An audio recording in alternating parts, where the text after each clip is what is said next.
Back in the mid to late 80s, I had started a little mail order operation called the Naviator Shirt Company.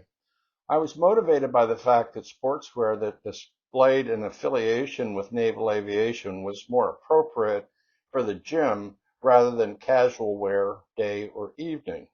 Please note that's Naviator, not Navigator or Aviator. So I started doing some research and found a distinctively good quality polo shirt produced by an outfit in North Carolina called Outer Banks Sportswear. I even went so far as to visit their production facilities, including knitting, dyeing, cutting, and sewing. I had no idea why I was going, except they welcomed me when I asked.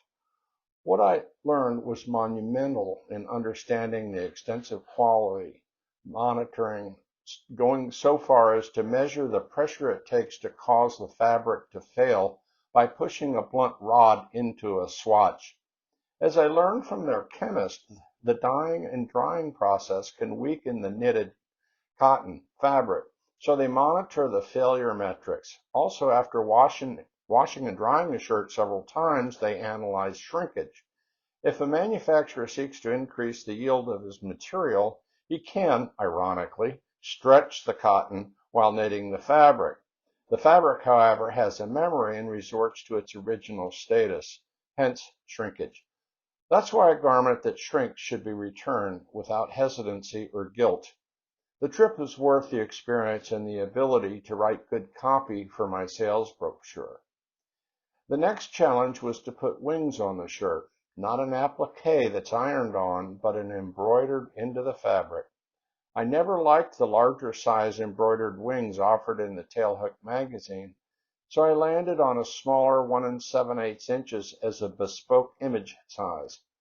To articulate the wings, instead of the commonly used black thread, I tested and liked the effect of brown thread on gold wings. When I finally got it right, it was truly great. I started out offering pilot and NFO, and it was not long before I started getting inquiries about dolphins for submariners and SWO emblem. And then the Air Force piled on. The novelty was exhilarating, and I spent many hours in the middle of the night packing shirts to go out the following day by UPS, trucks making regular stops at my home. This went on for a while and eventually necessitated taking on an employee to input orders and print mailing labels. Using Visa was a dream because I knew before shipping the order that I had been paid. Seldom did I process checks. I believe it was in the late 80s when I took my wife, Jeanne, out to Las Vegas to the Tailhook convention with an arbload of shirts to basically give away as promotions. We had not been there long before someone I knew cautioned me not to go up to the third floor, where the gauntlet and the shaving booths had been in full swing. Not that I needed to be warned, I had no intention of going up there. Actually, before deciding on creating this video, I did some research about Tailhook during the year in which Paula Coughlin was assaulted. I found the evidence so disturbing that I abandoned the idea of covering the convention, but rather covered the events surrounding our visit to Las Vegas, as there was plenty of grist for the mill. Dressed for dinner, we hopped into a cab at the hotel, and in case you didn't know, everybody in Vegas is on the hustle. Our cab asked what our restaurant preference was, and he said he had just the place, State Street Restaurant. Little did we know until later, and it didn't matter, our cab got some kind of a tip from State Street for bringing us there. The cab also arranged a pickup time to take us back to the hotel. Great hustle. The restaurant was delightful. Outside, it was lit up very bright, showing off its distinctive green and white striped canopy. But inside, it was dark, candlelit, and otherworldly.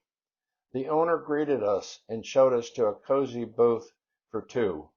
Gianni was delightful, sitting down with us briefly, inquiring as to what brought us to Vegas. He shared his personal story about having had a role in the Godfather film released in '72. Huh? Hmm? All right? These fat slobs still betting Yankees pretty heavy? Tell them to start taking action, all right? We lost enough money last week on the game.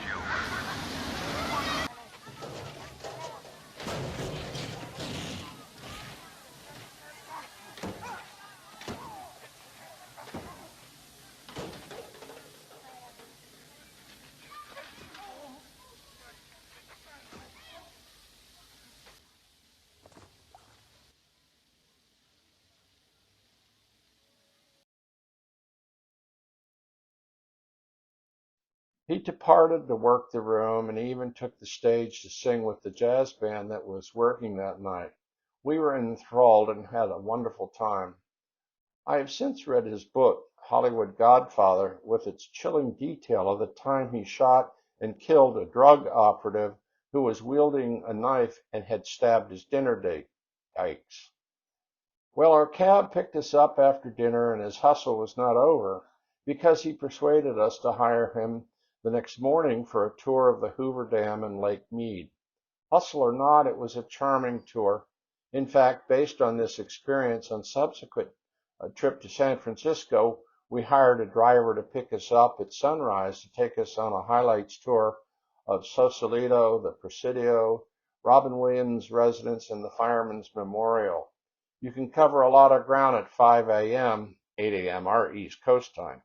I have some pictures here of a separate occasion in Arlington, Virginia, when I rented a booth at a Beltway Bandit convention for the Naviator Shirt Company. You may recognize Stephen Kuntz and Brad Johnson, who were likely in the throes of promoting the 1991 release of Flight of the Intruder. They were very nice and appreciated the free shirt. Reading up on the late Brad Johnson, I was impressed to learn that he was a former competitive rodeo cowboy who had got injured and subsequently picked up by Leo Burnett Agency to portray the rugged Marlboro Man for about 10 years. Just a nice guy to boot.